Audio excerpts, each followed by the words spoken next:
Bismillahirrahmanirrahim. Assalamualaikum warahmatullahi wabarakatuh. Alhamdulillahirabbil alamin wa bihi nasta'inu ala umurid dunya waddin. Wassalatu wassalamu ala asyrafil anbiya'i wal mursalin sayyidina Muhammadin wa ala alihi wa ashabihi ajma'in. Amma ba'du.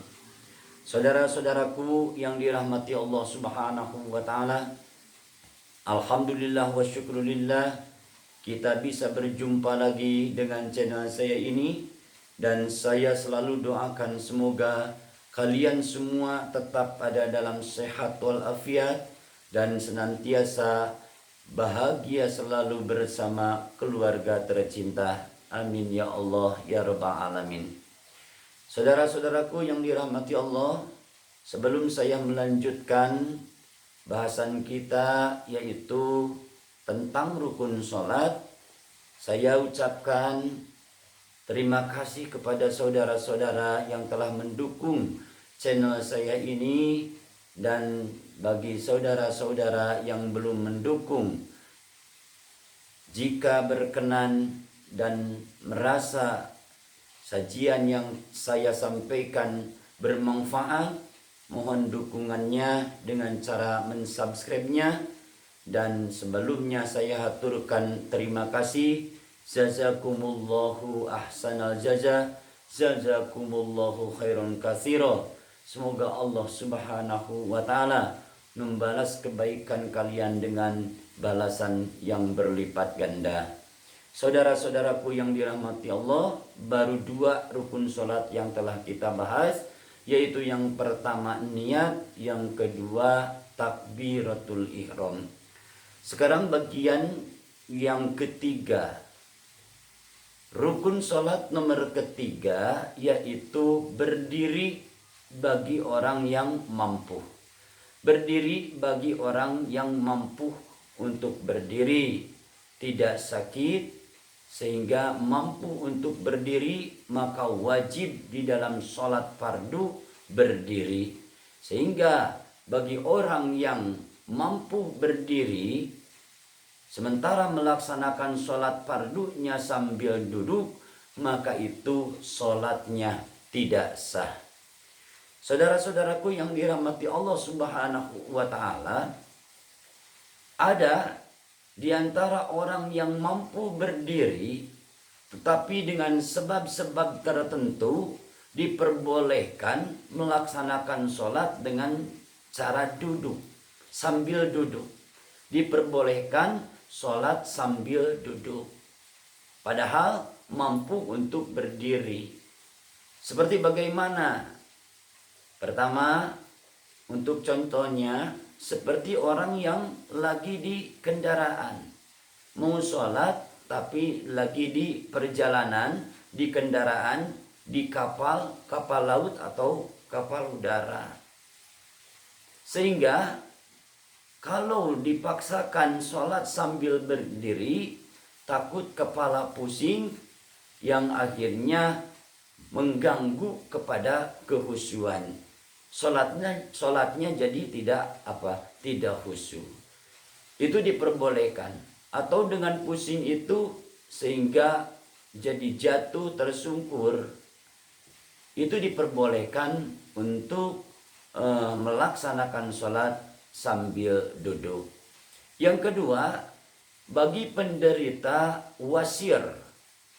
Bagi penderita wasir yang tidak mampu kalau berdiri lama, tidak mampu untuk menahan sakit umpamanya, atau anusnya keluar dan lain sebagainya, alasan-alasan bagi penderita wasir. Tapi kalau melaksanakan sholatnya sambil duduk, maka terasa aman-aman saja. Maka bagi orang yang menderita penyakit wasir seperti itu, diperbolehkan melaksanakan sholat sambil duduk. Alasannya supaya dapat kehusuannya. Saudara-saudaraku yang dirahmati Allah Subhanahu wa taala, kalau orang yang tidak mampu untuk berdiri, tidak mampu berdiri di dalam melaksanakan sholat fardu, maka sholat wajib dilaksanakan dengan cara duduk atau sambil duduk. Cara duduknya bagaimana? Cara duduknya, kalau orang yang sakit umpamanya sehingga tidak mampu berdiri, tapi masih mampu kalau melaksanakan sholat sambil duduk, maka silakan laksanakan sholat sambil duduk. Cara duduknya seperti duduk tasyahud awal yang disebut duduk iftirosh. Jadi duduknya seperti itu. Lalu masih tidak mampu sambil duduk melaksanakan sholat, maka sholat bisa dilaksanakan sambil berbaring. Sholat bisa dilaksanakan sambil berbaring. Bagaimana caranya bagi orang yang sholat sambil berbaring? Caranya berbaring harus ke sebelah kanan. Berbaring harus ke sebelah kanan. Disunahkan ke sebelah kanan berbaringnya. Sehingga kepala ada di ke sebelah utara, kepala ke sebelah utara dan kaki tentunya ke sebelah selatan.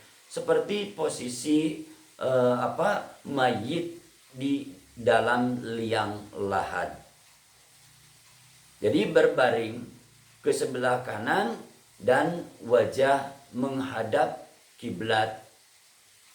Wajah menghadap kiblat tentunya dengan badan bagian depan menghadap kiblat. Jadi posisinya seperti posisi mayit di liang lahat. Begitu bagi orang yang melaksanakan sholat sambil berbaring. Masih tidak mampu untuk berbaring, umpamanya ke sebelah kanan, tetapi sebelah kiri masih bisa mampu untuk berbaring ke sebelah kiri, maka laksanakan berbaring ke sebelah kiri.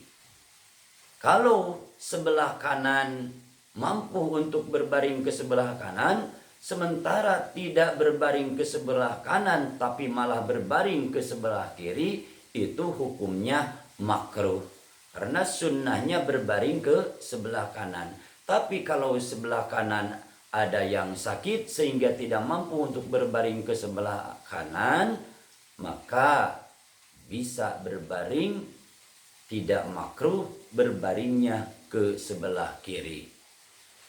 Saudara-saudaraku yang dirahmati Allah Subhanahu wa taala, jika sholat sambil berbaring juga masih tidak mampu, maka laksanakan sholat sambil tidur terlentang. Caranya bagaimana? Caranya kepala diposisikan ke sebelah timur, kaki tentunya ke sebelah barat. Di sini wajib kepala memakai bantalan. Jadi ditinggikan kepalanya dengan pakai bantal tinggi supaya wajah bisa menghadap kiblat. Sekali lagi, kalau melaksanakan sholat tidak mampu sambil berbaring, maka laksanakan sambil terlentang. Namun posisinya seperti tadi. Jadi kepala ada di sebelah timur dan kaki tentunya ke sebelah barat. Caranya wajib kepala diganjal dengan bantal yang tinggi sehingga bisa wajah menghadap ke arah kiblat. Lalu bagaimana sholatnya atau kaifiah sholatnya? Jadi bagi orang yang melaksanakan sholat sambil berbaring atau sambil tidur terlentang, maka dengan isarah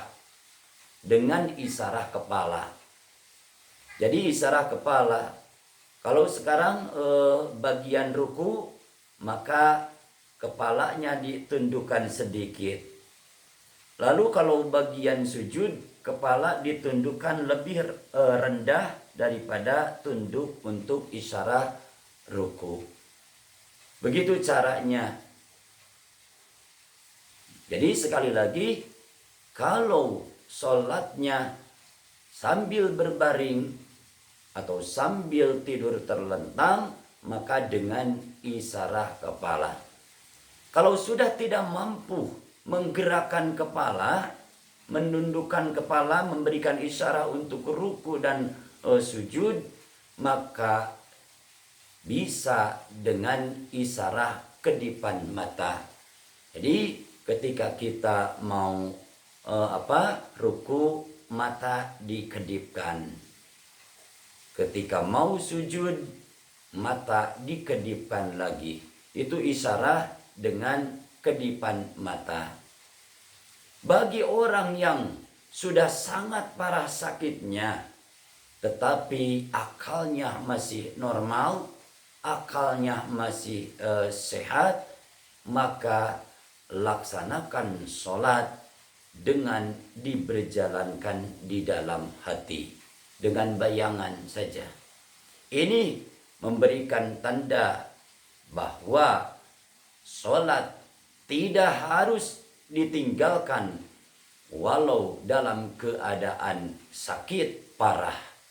Asal akal masih normal, pikiran masih normal, akal masih normal, maka sholat tetap wajib dilaksanakan. Saudara-saudaraku yang dirahmati Allah Subhanahu wa ta'ala, tadi dalam sholat fardu diwajibkan untuk berdiri bagi yang mampu berdiri. Berbeda dengan melaksanakan sholat sunnah.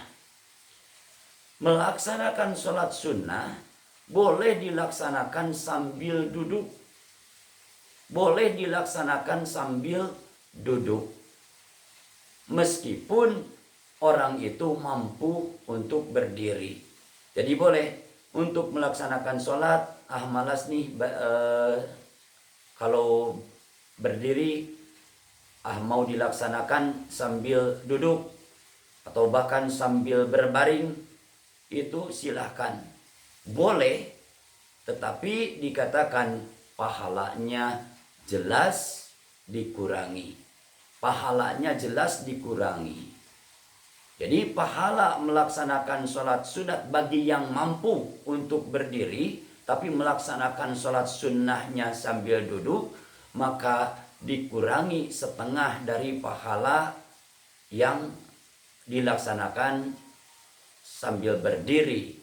Kalau 100 bagi pahala orang yang melaksanakannya sambil duduk, maka jadi 50. Dilaksanakan sambil berbaring, padahal mampu untuk duduk atau untuk berdiri malah, maka dikurangi pahalanya jadi 25. Begitu dalam melaksanakan ibadah sholat sunnah. Saudara-saudaraku yang dirahmati Allah Subhanahu wa ta'ala, untuk video kali ini saya cukupkan sekian saja. Insya Allah kita lanjutkan di video yang lainnya. Semoga Allah Subhanahu wa ta'ala memberikan umur panjang serta keberkahan kepada kita semua. Akhirul kalam, wassalamualaikum warahmatullahi wabarakatuh.